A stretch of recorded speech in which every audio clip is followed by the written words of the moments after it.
একদিন এক গরিব লোক মসজিদের বাইরে বসেছিল ক্ষুধার্ত অবস্থায়। কারো কাছে কিছু চাইতে লজ্জা পাচ্ছিল। এমন সময় এক ভদ্রলোক মসজিদে যাচ্ছিলেন নামাজ পড়তে। গরিব লোকটির মুখে দেখে বুঝলেন সে ক্ষুধায় কষ্টে আছে। ভদ্রলোক নিজের থলের মধ্যে খুঁজে দেখলেন মাত্র এক টুকরো রুটি আছে। একটু দ্বিধা হলেও তিনি সেই একমাত্র রুটিটুকু গরিব লোকটিকে দিয়ে দিলেন। লোকটি কৃতজ্ঞ চোখে তাকিয়ে বললেন, আল্লাহ আপনাকে এর চেয়ে অনেক বেশি রিজিক দিন।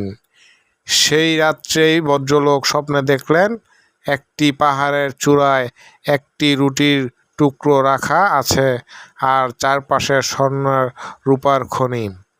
একজন ফেরেশতা বললেন, তুমি এক টুকরো রুটি দান করেছ, আল্লাহ এর বিনিময়ে তোমার জন্য জান্নাতে এমন অফুরন্ত ভান্ডার রেখেছে।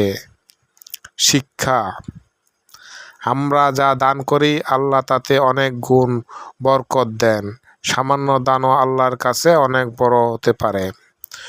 গল্পটি ভালো লাগলে সবাই চ্যানেলটিকে সাবস্ক্রাইব করে লাইক, কমেন্ট, শেয়ার করে যাবেন।